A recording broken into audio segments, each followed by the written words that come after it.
Hello. Hey, welcome back. As you can see, we have some more Vampire the Masquerade, Coteries of New York. Uh, when we last left off, I believe we were just being inducted into the Vampire Society, so let's continue from where we left off, shall we? And my character's name is Aaron.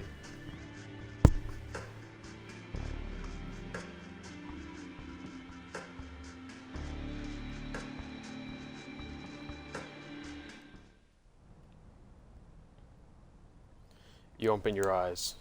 The bed isn't warm. The room is filled with artificial light from the ceiling. The solid metal door is closed. Normally you'd stretch for a bit. On some mornings you'd probably throw the quilt over yourself and snooze a moment longer. But that was before. The way you woke up, you're fully conscious. No grogginess, nothing weighing you down. Just the nagging need in the back of your head. Hunger. Not as severe as last time, but unmistakably there. You get up and open the door to the main room. A digital clock on the TV shows you the time, 9:04 p.m. You walk over to the blinds and retract them cautiously. The only light coming in is New York City's artificial nighttime luminescence. So that's what your So that's what your waking hours are going to look like now. You missed the sunlight already. You're seriously concerned just walking out of the apartment figuring this all out by yourself, but you come back to the memory of Kadir's exotic sword being raised in the gallery. Maybe sticking around isn't that bad of an idea after all. You keep jumping channels for around half an hour and then switch to streaming services. Almost as if the universe had a sense of irony, you catch True Blood in the flood of recommendations. The doorbell rings. It's Sophie. Good evening, Aaron. Slept well? It's not exactly sleep, right? It's not really like normal sleep, is it? I suppose it isn't. Some say it's more like being dead, but we wouldn't know, would we? It's no use reflecting on it anyway, except that it is who you are now. You made the right choice yesterday. I can teach you many things about yourself, your blood, its desires, and its power. We will begin tonight. You're hungry, yes? I'm sure you are. Our kind always is. There's only one remedy, the blood. The drinks we had yesterday at Elysium are not the usual way you slake your thirst. So tonight I will assist you in your first foray into hunting. You need to learn to sense the kind of blood you desire, to understand how you can use the kind's vulnerabilities to your advantage. Well, so let me get this straight. We're predators, human are prey? That's pretty grim. I know what you feel. I remember the notion, but you will, inevitably, grow beyond it. You need blood to thrive, but there are many ways to take it, some more humane than others. You will find that drinking moderate amounts of it regularly will keep the hunger and whispers of the beast away. You might think yourself monstrous, but there's a balance to be found here. The kiss gives the kind pleasure. You might remember this from your own embrace. Some can even become addicted to the sensation. But if you do it right, they tend to remember your feeding. After all, vampires do not exist. They are myths, fairy tales, and pop culture mainstays. Correct? She gives you a sly, knowing smile. That is why the masquerade is so important, and even more crucial when you feed it. Let's say, how do you avoid being seen? How do you cover your tracks? How do you select a victim? Well, that's pretty obvious. I feel like this one. Biting people leaves marks, right? And the victims remember your face. You shouldn't concern yourself with leaving marks. These are easy to conceal. You just need to bite carefully and then lick the punctures closed. That's all there is to it. As for being remembered, like I mentioned, the kiss is I can't say that word, ecstatic experience, so kind can barely recall the details. And even when they do, the city is enormous. You can spend days on the streets and not see the same face twice. Use that to your advantage. Feeding from the same area repeatedly can be dangerous, but by branching out, you risk the ire of the other kindred on whose domain you trespass. Lucky for you, New York City is more forgiving in this regard. New York is in somewhat of a unique position. Many of its neighborhoods remain contested or unclaimed. The reason for this is a lesson for another time, but keep the following in mind. Take opportunities to feed when they present themselves these upcoming nights. As long as you hunt cautiously and respect the masquerade at all times, you should be fine. To wit, I want you to join me for a trip tonight. Come downstairs, Gregory is waiting. Oh, good old Gregory. I don't know who Gregory is. The busy street fills the air with traffic noise, pedestrian chatter, and a mix of smells that disorientate you momentarily. These warm bodies contain what you want, what you need. You catch yourself. Did you really just think of these people as mere sources of blood? It takes a nudge from Sophie to break her train of thought. Her driver opens the door for her and then tips his hat to you, gesturing to the back of the car. Oh, hey. The car casually joins the somewhat thinned New York traffic. It's still busy and in a way only one of the biggest cities in the world can be. But compared to the daytime commute, it's a pleasant drive. You barely have time to gather your thoughts and formulate new questions before the car comes to a stop. You're among the tall skyscrapers that make up Manhattan's iconic skyline. Come, Aaron. Park the car, Gregory, will you? This must be Gregory. Bye, Gregory. Bye, Gregory. That was fast. The driver just nods, and Sophie gets out. You join her, and then the two of you walk through the glass doors together, then take the elevator up. You first notice an empty stage with the instruments of a string quartet still in the back, then take in a few dozen chairs in front of it. The concert seems concluded. The patrons, all smartly dressed and posh, have spread out all over the hall. Sophie strides confidently inside, produces an invitation from her purse that she flashes in front of a security guard. You follow close and are let through without issue. Let's start easy. A social setting like this one would usually prove quite challenging to an experienced kindred, but consider this evening a small gift from your patron. I'm hoping to procure you a willing vessel. Just remember what I told you about taking small sips. This one I have a soft spot for. Don't damage her. Man, it's been a long day. Now, let's see here. Ah, there he is. She notices somebody in the crowd, flashes a heart-melting smile, and suddenly even you feel drawn to her. You haven't thought about it before, but it's laid clear before you in this moment. Sophie is beautiful. Just looking at her is a privilege. Just being with her makes you feel elated. Aw. Everybody in the crowd, but especially the man who's almost tripping over himself to reach her, clearly agrees. Edgar, I'm so happy to see you. How's your daughter? Is she with you? Oh, there she is. Julie, my girl, come over, please. There's somebody I'd like you to meet. Is Julie also going to be beautiful? Because I feel like, well, okay, I've experienced from the last game I played of this that not all vampires are attractive, but I feel like most are. The young woman who walks across the hall can't be more than 19 years old. It's clear from her mismatched earrings and the partially faded purple hair dye that she doesn't fit this crowd. Julie, this is Aaron. I think the two of you should get acquainted while I talk business with your dad. Awfully boring stuff, I assure you. I'm positive you like each other. The girl gives you a shy smile and nods toward the balcony stairs. You follow, somewhat unsure what it is exactly Sophie expects you to do. You reach a secluded space from which the entire lobby is visible. All eyes are on Sophie. They listen intently, then laugh when she does. Julie saves you the trouble of figuring out the next step. Oh, hey, Julie. You look familiar. Are you familiar? I don't think so. If you're with Sophie, then I guess you're, you know. She puts her wrist to her lips and gives herself a theatrical nip and looks to you embarrassed, but also hopeful. What, you're into that sort of thing? I'll just go, yeah, I do. Yes, I do.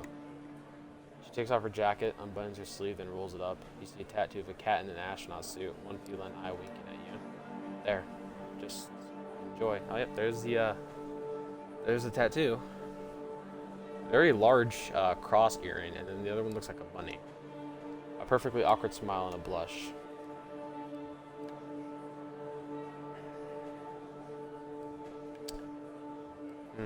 I don't know. Something in my mind is telling me we shouldn't drink from Julie. But I feel like it'd be insulting her to also not do that, so... can I say if I don't... can I say why I don't want to drink from her? Is that an option? I don't want to, just embarrass this poor girl. I'm not going to drink from her. The temptation is definitely there, but you can't make yourself do it. She's barely more than a kid, so what if she seems to want it? That is wrong. This is all fucking wrong. She sees your hesitation, but keeps staring at you with pleading eyes. You've seen this look before in some documentary flick, or maybe even on somebody's face. This is a junkie begging for a fix. She breaks into tears, starts shaking. Dejected, she wraps her arms around herself and starts walking down the stairs back to the main hall. Oh, Jesus. She is... Okay. I'm sorry. I'm gonna let her go. She doesn't look back, instead beelining to the toilet at the far end of the hall. Nobody pays her any attention but you and Sophie. You can swear she shook her head. The crowd around Sophie disperses slowly. Looking at her now, only some residual awe hangs in the air. Yes, she's pretty, maybe even beautiful, sure, but not your type. What came over you before? You walk over to her. Edgar, dear, it was splendid talking to you, but we need to get going. Give Julia my best wishes. Come with there. Well, okay, I think that girl might have been in the last game that I played, which was Shadows of New York rather than Coteries of New York. Gregory is waiting for you out front. It's only in the car that Sophie addresses you. So, how did it go? I'm not gonna lie to her. How did what go? She shoots you a quizzical look in the rear view mirror. Don't play games with me. I'm sure the girl made no secret of what she was offering. I assume it was guilt or some other ridiculous notion that made you believe Julie was forced to offer her blood. Believe it or not, she does so willingly. She enjoys it. Oh well, if at first you don't succeed, perhaps you need a change of pace. Time for the next stop. Training wheels off this time. Gregory, Fleshy Meadows, please. The driver takes the car over the Williamsburg Bridge. You settle your thoughts. What did you do to the people back there? Those people back at the hall, they were all entranced. Even I was under your spell. What was that? She smiles with satisfaction. That old trick? Just the blood doing my bidding. We all have our talents. Some of them come from the legacy we inherit from our sire. Others can be learned with experience. I can sway people or make them fear me. I see more of the world in greater detail than some kindred. I can will my body to move with unparalleled precision and grace. And more. All of these skills make me who I am. They also help me hunt. How do I use my power? How exactly do I use these talents? You will the blood to do your bidding. Many times you'll find to do these things intuitively, almost passively. But making an entire room focus their attention on you, that is tempting the beasts. Always keep the masquerade in mind, however. It is all fine if you can disappear in plain sight or command animals with your mind, but save those overt talents for the right place and time. It only takes you half an hour to reach the park at this time of night. Both you and Sophie leave the car, with Gregory left behind again to find a parking spot and keep an eye on the car. Sophie seems deep in thought. She takes in the surroundings with a dreamy gaze. The sky is surprisingly clear tonight. The stars just barely visible in the light-polluted aura of the city. I feel like having a snack myself. I'll be by the fountain. Go, look for somebody to your liking. See what effects you can achieve with your blood, but only pick one victim. Just one. Then come back. Seeing how she seems not altogether here right now, you decide to leave Sophie to her own devices and seek out your prey. From here, it looks like you have a few choices. Just taking a stroll around the park and finding an isolated jogger or someone like them could work. Focusing on one area might work better. The New York State Pavilion might work as a secluded spot. There's a skate park nearby. In worst case scenario, there's bound to be some unfortunate wino around. I don't know what that word means. I assume it means like junkie or something. Like somebody, drug addict. Or maybe the tennis court's nearby. There's light coming from there, so somebody might still be playing a late night match. They won't be alone, but they might be tired and let their guard down. As these scenarios play out in your mind, you realize you're planning on how to assault a stranger in the middle of the night. It's a weird way to be, but the now familiar hunger prompts you to act. Search for a victim around the park, hunt near the decrepit pavilion, look for prey at the tennis court, take a walk, but don't feed. We're gonna avoid feeding again. I know we're gonna have to, but I want to avoid it just for now. You decided to deny your hunger this time around. Sophie will be disappointed for sure, but why should you care? There has to be another way to do this, a better, more humane way. I didn't even think about Sophie. You think back to that girl, Julie. She wanted to give her blood willingly, or so it seemed. Maybe you can groom people to feed her from. Maybe they do actually enjoy it. That's just creating an addict. Isn't it better to ruin one person's evening every now and then instead of making them dependent on abuse, essentially? Tough call. You're being followed. You only notice it now as your ruminating runs its course, but somebody's definitely tailing you. Presence confront them.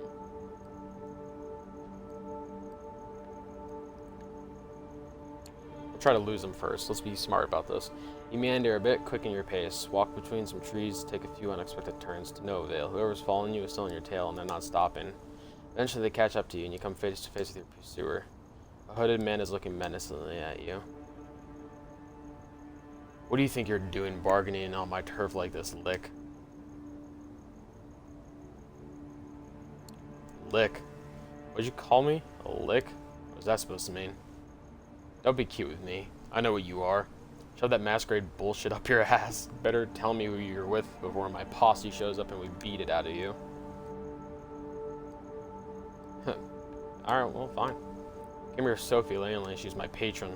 Doesn't ring a bell. Sounds fancy, though.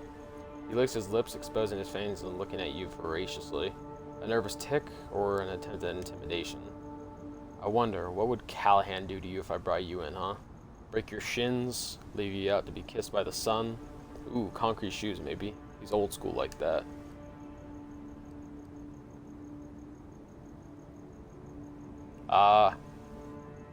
Celerity. Run back to Sophie fast. Sure, let's be smart. You take off fast. Faster than you've ever run. The hoodlum has trouble keeping up, but howls behind you like an animal and gives chase anyway. As you reach the Unisphere again, you slow down, noticing two people near the sculpture. A man and woman, tangled in passionate embrace. No, not exactly. It's Sophie. Feeding. But this whole scene is set up so that it looks like a couple getting intimate in public. She pulls it off like she's done it 100 times before. It occurs to you that she probably has. I'm sure she gets around a lot in terms of drinking blood. The man is unsure on his feet as she lets go of him and leads him towards a nearby bench. Noticing you, she whispers something in his ear and leaves him. Her driver appears from behind a tree. Well, Aaron, how did it go? Oh, you're going to be very mad at me. You're about to answer when the same figure as before emerges from one of the alleys. He looks at the three of you and a predatory smile creeps onto his lips. Thought you could run away from me, Lick? Think you could be safe with your friends? Well, I have friends too. He makes a motion to shout, but two things happen almost at the same time. First, that feeling of warmth and beauty emanating from Sophie flares up again, entrancing both of you and the hooded thug. His shout comes out as a weak, confused squeak. Second, Gregory produces a wooden stake from a holster under his jacket and slams it into the thug's chest. Just like that, in a few seconds, the posturing vampire is down on the ground, paralyzed. I see you made a friend, Aaron. Curious choice of company, I would say. Who is he? He said this was his turf and that I trespassed on it. I thought this place was supposed to be safe. Well, he's not a part of the Camarilla. Corona Park hasn't been claimed by anyone I know of. Curious. Let's go to the car. We'll put him in the trunk and present him to Kadir tomorrow night. I'm sure he'll be delighted to make this hoodlum's acquaintance. Gregory carries the staked vampire and dumps him in the car's trunk like a mannequin. It's a strange sight, and you're quite happy you're not in that poor fucker's shoes right now. Well, yeah, it's better off. It's almost surprising that you can get away with just casually throwing a stiff into your car and driving away. But then you remember that Sophie has been doing this far longer than you have. Still, the nagging thought that anything you did tonight could have been recorded on CCTV camera or picked up by a rando with a half-decent smartphone and streamed online fills you with dread. Hunting and using your abilities is a dangerous business. It's clear that this whole being a vampire thing has about as many caveats as it has perks. You're taken out of your headspace by Sophie's voice. I'll pick you up tomorrow night, same as tonight. I have some business to attend to at Elysium, and I expect you to accompany me. Plus, our friend in the back needs to be properly introduced to Kadir and the prince. I'm sure he'll have some interesting things to say to the court.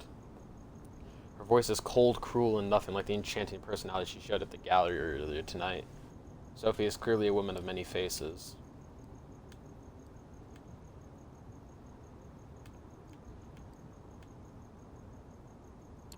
Good riddance. Oh yeah, I can imagine he's going to enjoy meeting Kadir. I hope he gives him a good grilling. The guy's an asshole. Oh, Kadir will enjoy it too, I'm sure. She pauses, seemingly lost in thought for a while. You haven't told me how your hunting went. Gain the hang of it, I would hope.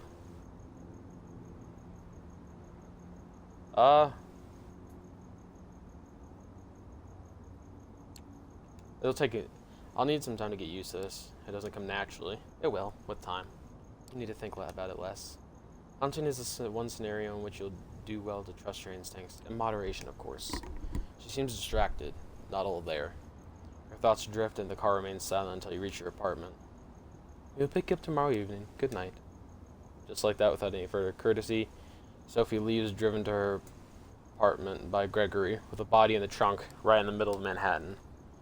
Did you cross paths with situations like these in the past unknowingly? What other secrets did you pass on the street without knowing their true nature? Your haven is just as you left it hours ago. Although the sun won't come up for some time, you feel tired. You learned something about yourself today, and it'll take some time to process.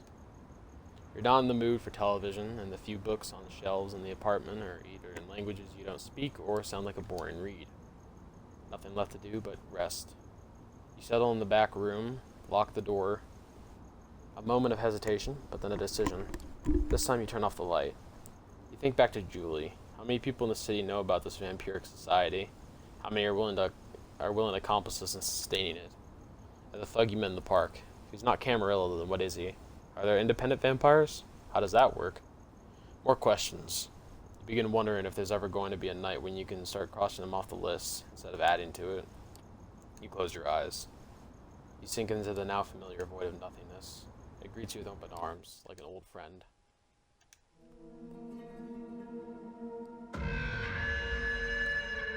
You open your eyes. It's pitch dark here. The blackness of a coffin, drifting into the abyss. Oh, right, the light. You grasp for the switch, flip it. The familiar cramped room with a steel door and no windows comes into view. You emerge from the bedroom fully awake, just like yesterday. This time, however, Sophie is waiting for you, comfortably seated on the sofa in your living room space, a book in her hand. The Melancholy of Resistance. The title sure on brand. Good evening, Aaron. I'll say good evening. Good evening, Sophie. I hope you rested well. Tonight will be quite eventful, I think. Come, we have an appointment. I received word Elysium would be called again tonight on account of your unruly friend from Corona Park. This should be a great opportunity for you to mingle. Yay, we're gonna make friends! She keeps talking as you walk downstairs and get in the car. Gregory gives you a slight nod and a small smile while opening the door to Sophie. He starts the car when you take your seat in the back. Most of the Primogen Council is bound to be there, at least those who usually attend. Probably some other important personalities you do well to at least learn about. You never told me if there's any savoir-vivre kind of rules I should respect when talking to other vampires. Knowing that you're among your superiors is probably the most important. In our society, status comes with age. Part of my sincerity, but you are insignificant. Not even associating with me can make the fact that you've been kindred for barely a few nights be forgotten. So know your place, stay out of your superior's business, and show the utmost respect. Thanking the prince for sparing you, and maybe having a friendly chat with Kadir publicly might show your gratefulness for being part of the Camarilla now. I would suggest you make it sincere. At any rate, you should behave yourself tonight. Remember what I told you about reflecting on me as your patron. I have a reputation to uphold in the court. Do not tarnish it. There it is. She might have saved you, she might be protecting and teaching you, but it's clear what she's really concerned about. Her own interests. You step into the art hole with something of a bad memory. Last time you were here, your entire world had been turned upside down and your existence nearly ended. But tonight, there is very little outward hostility. Yes, Kadir gives you a look that's definitely intended to remind you of your place. The prince also seems pleased to see you. Welcome, Sophie. Aaron. Did I get that right? Good evening to both of you. I understand there's something else you wish to present to the court tonight. Yes, Prince. They're both going to have, like, similar voices, because I'm not... I don't know. Yes, Prince. They will be joining us shortly. My assistant is retrieving them presently. This better be worth the prince's time, lamely. The prince gives Kadir a cold glance. Forgive the sheriff's harshness. He's in a particularly foul mood tonight. Something to do with Aaron's begetter eluding his grasp, I believe. Ouch. That must have hurt his ego. He replies a crooked smile. The mention of your sire makes you come back to all the talk of eschewing societal norms and disillusionment. The status quo you enjoy back in the club. Look at you now. Behaved. Agreeable. She likely wouldn't be too happy with this whole setup. Prince Court hierarchy, titles, but hey, she's gone. Probably forever. If you ever break out of this, it'll be on your own. The firing up of whispers in the gallery hall breaks you out of your thoughts. Gregory enters the room, jumpsuit clad inner vampire soul staked on his shoulder. The show's about to start. Sophie's driver places his charge in the middle of the room and nods respectfully to Kadir. The sheriff approaches the vampire and removes the stake from his chest. Gap's eyes flicker to life and he starts looking around in disbelief. Like a quarter animal, he backs out on all fours, keeps going in circles until he realizes he's trapped. Kadir steps on the man's chest and pins him to the floor. Why? What do we have here? Oh fuck. Oh shit. No. Come on. Don't. Oh, I like his I love beer hat. Silence. Sheriff takes on an aura of utter dread. He appears as if he's a primal force of nature that's out to get you, and there's absolutely nothing you can do but shrivel in terror. The beast inside you shrinks. You could swear it happens in unison with the instincts of some of the other guests here tonight. It's unlike anything you've experienced in this company, or in his company during your turbulent first night as a vampire. You really did go easy on you, all things considered. It seems like it takes all of the hoodlum's willpower to not crawl into a fetal position and start crying. No, please, don't hurt me, man, don't. You and me are going to have a little talk downstairs at the prince's discretion. Please go ahead, my sheriff. You heard the prince. Get up, let's go. He doesn't wait for a confirmation. He just grabs the man and drags him, kicking and screaming, out of the room. Conversations start all around you, some whispered, some quite overt. Sophie looks somewhat bored of the whole affair, her eyes wandering from art piece to art piece, clearly finding nothing to her particularly liking.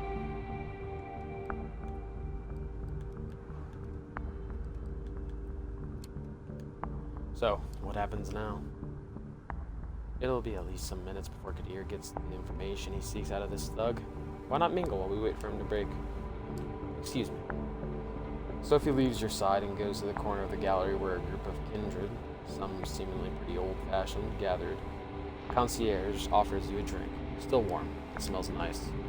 Just a sip to start you off, a splash over your palate, coating your tongue and the inside of your cheeks. Nourishment. You're left to your own devices. You have a quick look around. The prince is currently talking to a dark-skinned woman that you recall seeing here a few nights ago. She has a cold but noble countenance to her. Their conversation seems to be casual. A loud, shrill laugh turns your attention to the bespectacled man who you saw with Sophie on the night of your judgment. He's making the rounds, chatting up different patrons. You feel somebody's eyes on you. A casually dressed, plain-looking man stands alone in your column watching you. He turns his gaze away sheepishly when he realizes you've noticed. I'm not going to try to talk to the prince. That seems like a horrible idea. There's something about this guy. It's not that he's staring at you. Most everybody in this room has, at one point or another.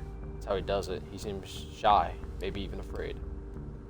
It's hard to find a secluded spot in the gallery tonight, but this guy has an entire corner of the room all to himself. As you approach, he's standing alone with no glass in hand, a worried look on his face. Good evening, Mr. Larson, or you can call me Robert. Oh my god, he's wearing a turtleneck. Either's fine. Robert Larson, good to meet you. What's your role in this? So, do you have a role in this court, or are you just here for the company? Well, that's a loaded question. I'm one of Prince Panhardt's primogen. I'm here on business, in case the prince requires my insight. Usually it's so she can hear me out before ignoring me. Not sure if you were paying attention the other night, but when the prince mentions diverging opinions on whether you should be executed or not, that was me. I was the divergent opinion.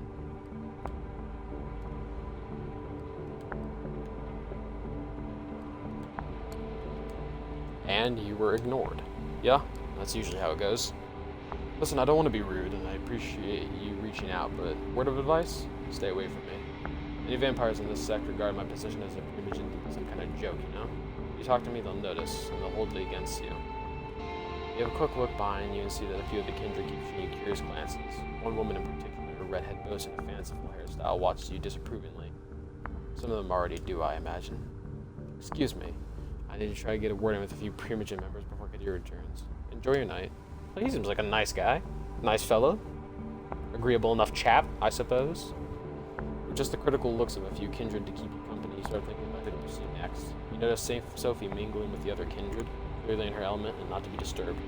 Deer hasn't come back yet, so you can probably still find some time for at least one more conversation.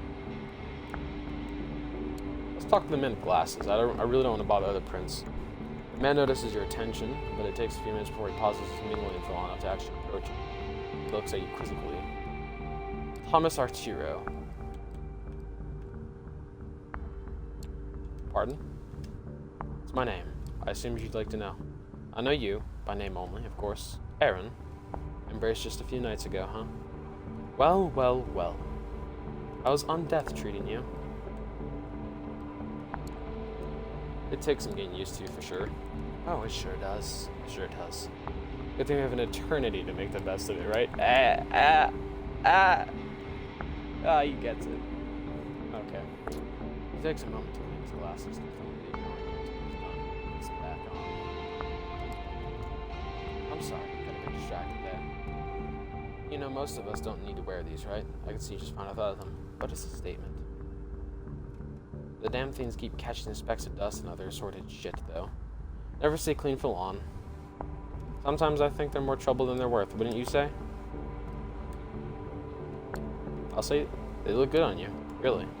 You bet they do. Alright, that was a night chat, but I have to catch up with the other fellows tonight. Talk to you later. Genie! Hey, Genie! He doesn't even give you a chance to say goodbye. He's already off, grabbing 2 glasses off the concierge's tray and handing one to mustachioed man nearby. A loud exchange near the staircase grabs everybody's attention. He peers back and the hoodlum is with him. The sheriff pushes his unfortunate victim inside the room. The vampire that threatened you last night is a mess. That stupid hat is still inexplicably on his head, covering some of his ruined face in welcome shadow. He's barely conscious. His shin is broken, you think. Something protruding there, making his making the pant leg bulge. One arm twisted at a strange angle. Very little blood, surprisingly, but clearly a whole lot of hurt. Well, Kadir, I guess cooperate. Tell the prince your name. It's Howard. And who do you run with, Howard? Midnighters. An anarch coterie, my prince. Active for some time now, and what this one told me. Name is about the only legacy group has kept over the years. I see. Hey, Prince, I didn't mean it. I didn't know. Loud crack makes some of the guests audibly gasp with Kadir's slap just in case the man's jaw. A spray of blood creates something like an abstract art piece on the floor. Voluntary reaction. Your eyes lock onto the red drops as you feel pain. You think you had some blood tonight. It's not enough to control your instincts. This one is guilty as with a Camarilla claiming a domain without the prince's approval. That alone would be enough to pass swift judgment, but he is also anarch scum. My prince? There can only be one verdict. Final death. Do your duty, sheriff. Unless, of course, somebody would like to play at being a good Samaritan, like our dear Miss Langley a few nights ago. The prince serves you, and Sophie is a cool jest. Sophie takes a graceful smile and in her arm up her ears, a strange public show of affection. Nobody says anything. The vampire named Howard jumps to his feet and makes for the window.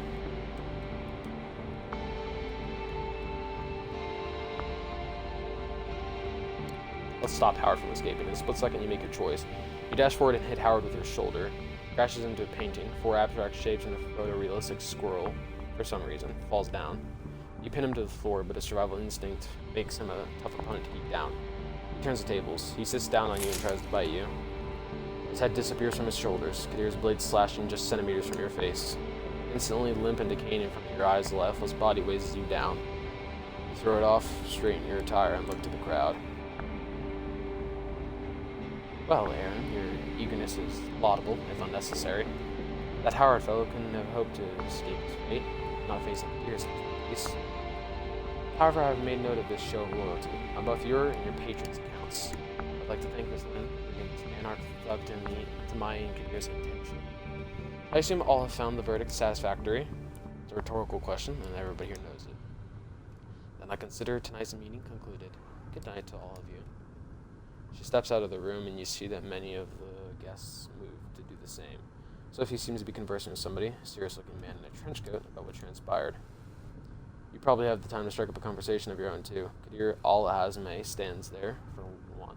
Is still here, for one, but clearly getting ready to leave. Both Larson and Arturo seem to have stayed around, too. One is still moping around, and the other chatting with the remaining attendants as if nothing happened in the meantime. Let's talk to Kadir. The sheriff's mood seems to have improved, so you decide you won't get a better shot at saying your piece. He's just sheathing his sword as you approach him. He notices you just before his face turns from a melancholic frown back to his predatory smirk. You seem to have caught him in a moment of reflection. What is it, Aaron?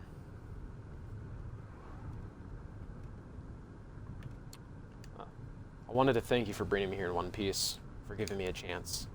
An emotion creeps onto Kadir's face that you haven't seen for the sheriff exhibit yet. Is that gratitude? It's fleeting, only there for a moment, gone in the blink of an eye. It was trying on my nerves, and you're still far away from proving that it was the right thing to do. So don't think that a few kind words will let you off the hook. Still, I have to admit, I was as surprised as the prince when you jumped at the opportunity to stop that anarch from escaping. I was sure Valerie would have beat you to it. If there's nothing else, I'll be taking my leave.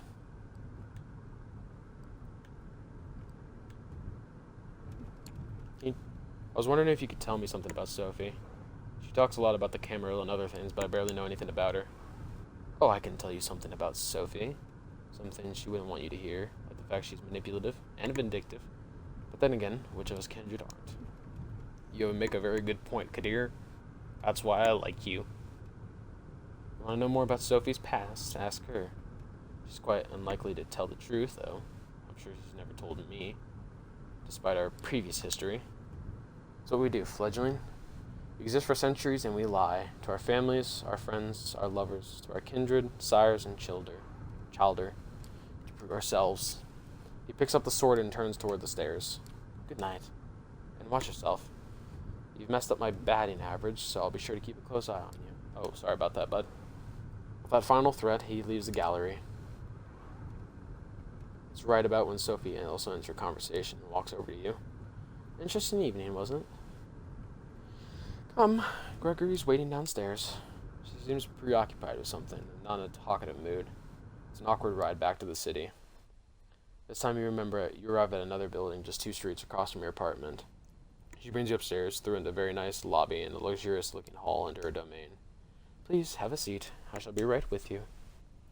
You're taking your surroundings. The apartment is like a gallery, an old-school smoking room that you've seen in some period piece once, and a nouveau riche's living room, meticulously combined together. Apologies. Old habits die hard. Clearly, some stick with you even after your death. She drags on her cigarette and breathes out. You're not the first vampire I've met that smokes, Sophie. Breathes. How is she doing that? Can you do that? Oh yes. You might not know. It takes some practice, but you can keep smoking if you'd like. Other things too. Experiment. You might surprise yourself.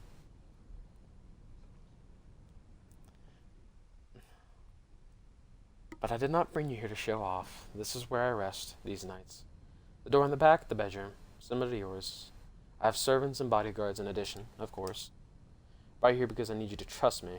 When I told you before that I needed your best behavior to uphold my good standing with the court, I meant it. But that's not the whole story. I have your interests in mind too. That's why I've given you your own haven, why I'm trying to teach you how to navigate this new reality. But you need to trust me, or else this won't work. Sophie, you're literally all I have right now. I think you're the only reason I might as well trust you. I have nothing else, so, you know. You can come here whenever you feel like asking me something, when you're in trouble too. I hope that won't happen often. I would ask that you come here when you wake up tomorrow. I'll have something to discuss with you.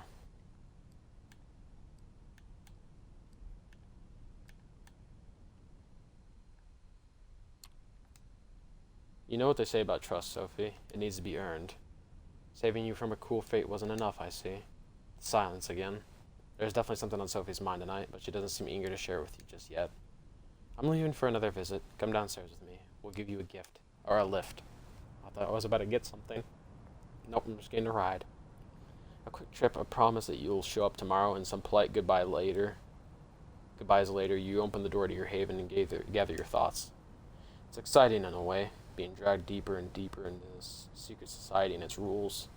Whatever Sophie has planned for you, it's bound to teach you some more. about this thing you've become. You sink into your vampiric sleep with just a sliver of hope. It's a welcome change.